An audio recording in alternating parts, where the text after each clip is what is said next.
Lady Boulier said you'd be stopping by on your way to visit them in Alberta. Welcome.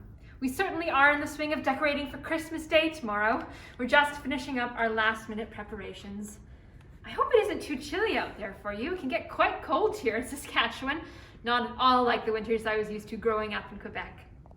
I suppose we haven't been introduced. My name is Henriette and I live here with my husband Amédée, the first Lieutenant Governor of Saskatchewan. Just this morning, he and I were talking with our gardener, George Watt, about his choice of tree that we have on display in the main hall this year.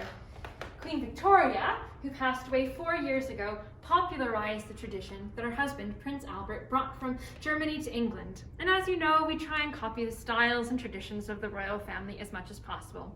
So today, we're finishing up the final decorations on the tree, including fresh flowers, glass ornaments, and even some candy and nuts. So tomorrow, on Christmas Day, we'll take them off and eat them as a special treat. Tomorrow, Mary, not today.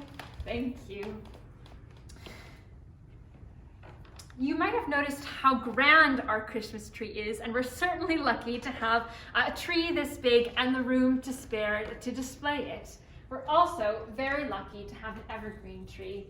Now, some people in Saskatchewan who don't have the opportunity to have an evergreen tree might go out and cut down a poplar tree. Now, those trees don't keep their leaves during the winter, so those people have bare branches to decorate. It makes cleaning much easier with nothing falling off the tree, and I think it makes it a lot easier to see the decorations. I've even heard of some people in Saskatchewan using a tumbleweed as a Christmas tree, and I suppose as long as you've got a place for your family to gather around, anything can be a Christmas tree. You might also have noticed the large number of presents that we have underneath the tree. Now, they're not all for Amédée and myself. We have a number for our servants and for our friends, some of whom are staying with us over the holidays. My husband can't hide anything from me, so I know exactly what I'm going to be getting for Christmas. I found the most beautiful brooch hidden in the safe. I must remember to act surprised when I open it up tomorrow morning so he doesn't find a new hiding spot for next year. Please don't tell Amédée that, amongst other things, I've bought him the latest Sherlock Holmes novel by Mr. Conan Doyle. Purchasing gifts has allowed me extra time to support charities that help people in need in Saskatchewan and around the province. Henriette! Henriette! Oh, I beg your pardon. I did not realize you were entertaining guests.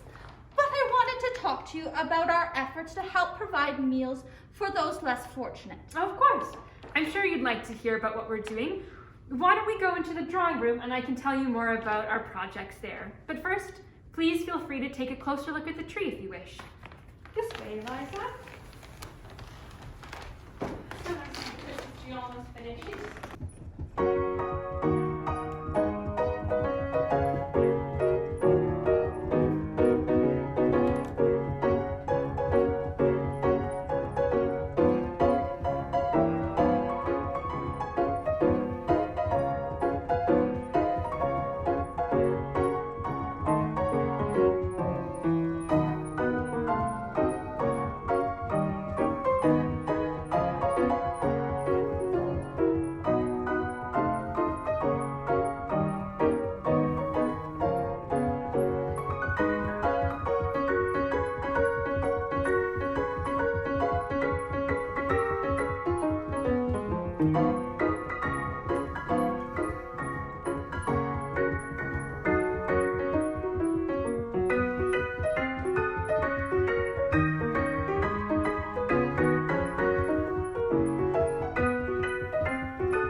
go home. That is very true. Now, of course, with our Christmas dinner, there will be more than enough food for everyone. What are you thinking of doing with the leftovers? Well, of course, Boxing Day is the day after Christmas Day, and it's traditional to box up any extra food you might have to deliver to those who need it. We're fortunate to be in a position to help those who need the extra hand and share the Christmas spirit. As many of the servants will have Boxing Day off, I've asked George Watt to deliver the food to a few families we know who could use the extra help. Oh, that is wonderful. I know my family volunteers our time at an orphanage each Christmas Eve. What a wonderful tradition! It's not just food or money that charities can use. Sometimes the most valuable gift you can give is your time. Amédée and I are in a position to be able to fundraise because of his role as Lieutenant Governor of Saskatchewan. We both worked very hard to get the hospital built in the city, and we both try to participate in organizations that support worthy causes, such as the National Order of Women of Canada. Oh, that's right. I heard that they are hoping to get women the vote, but of course, that will take quite some time. It might, but we're trying. And there are plenty of other wonderful organizations to support as well, such as the Aberdeen Society. Now, the Aberdeen Society works to collect books and magazines to distribute to those who live in rural areas who don't get regular access to reading materials. And Amédée is supporting Mr. Watts with his efforts with the Regina Symphony Orchestra by attending one of their benefit concerts tonight. He should be back soon. I hope you enjoyed the concert. Oh, indeed, we should be back. Madame, pardon the interruption. I was just wondering if you had a moment to discuss the preparations for tomorrow's meal. Of course. Please excuse me. Oh, of course. Would you like to see our dining room? It's all decorated for Christmas.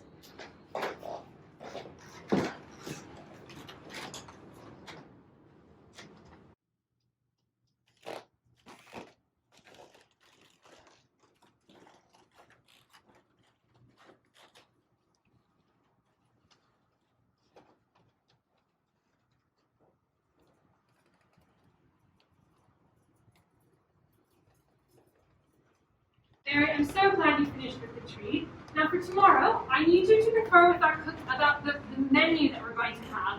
Instead of one main course and one dessert course, we're going to have 9 courses. I'm sure we'll be at the table for hours eating for everything that the cook has prepared, but everything needs to be done correctly.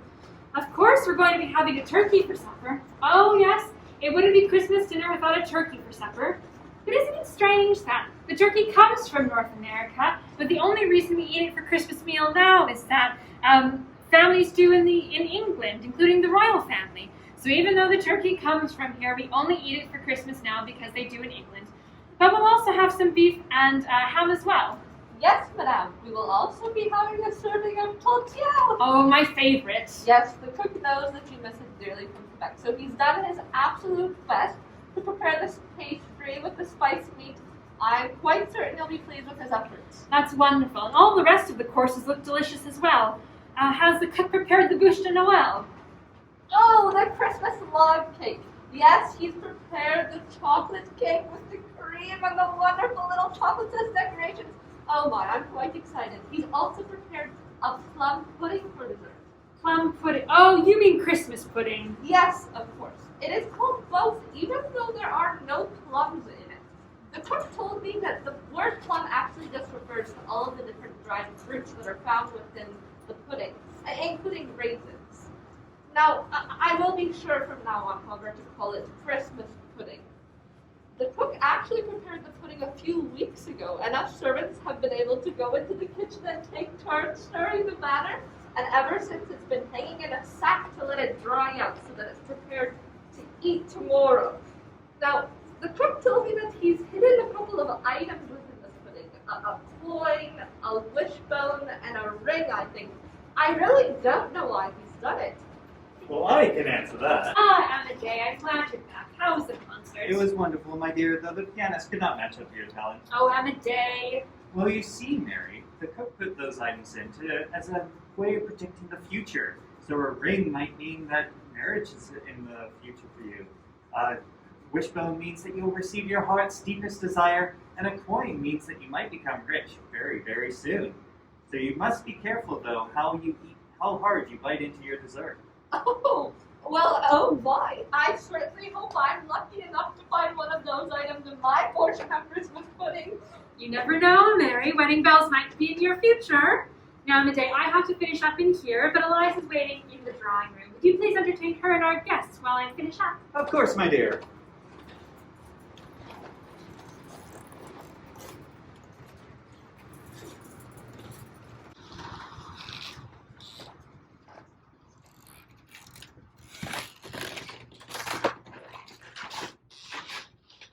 Oh, Your Honor! Please, Eliza, we've known each other for far too long to use such formal titles.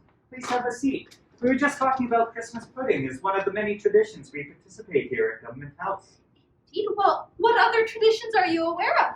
Well, as you know, we've just sent out our Christmas cards to the Governor General, the Lieutenant Governors, the Premier, the Prime Minister, and of course the King of England, along with some of our treasured family and friends. The tradition started in 1843, but thanks to some new techniques in copying, we've been able to send them out to a lot more people. Oh yes, I remember your card to our family last year. It was a beautiful Christmas scene of a winter wonderland. I do love the snow and how it makes everything glisten outside. And of course, you might have seen the Christmas crackers on the table. Now, you might think I'm a bit old for such nonsense, but I do enjoy that the pop of the cracker always gives me such a startle, but I do still enjoy them. My niece Rita actually wrote to me of a miniature doll that she found in her cracker last year. I almost believe it was her favorite gift, even though it wasn't that expensive. Well, you know, Amédée, some of the best things are free. Indeed they are, Eliza. Amédée, you forget my favorite tradition. As you know, my favorite Christmas story is A Christmas Carol by the lovely Charles Dickens. And you'll remember, in the novel, whenever you kiss under the mistletoe, you remove a berry. And this continues until all the berries are gone. And this mistletoe only has one berry left. I believe that footman of yours, John Gray, and our Mary must have been meeting quite frequently under the mistletoe for us to be only down to one berry. But I was able to save this one for us. Oh, you're right, my dear. This is my favorite tradition. Oh, you have to go. Well, I do hope you stay nice and warm because it is quite chilly outside. On behalf of myself, my wife, and the staff here at Government House, I hope you have a Merry Christmas and a Happy New Year. Oh, Mary, could you show our guest to the door? Most certainly. Merry Christmas! Merry Christmas! Right this way. We are very glad that you were able to come for a short stay. Now, I do hope that you're keeping warm in the very chilly weather that we've been having. Now that we're alone, do you think you could keep a secret? All right. Well, in that case, oh, very exciting. One for you and one for me. Oh, very exciting. Have a very Merry Christmas.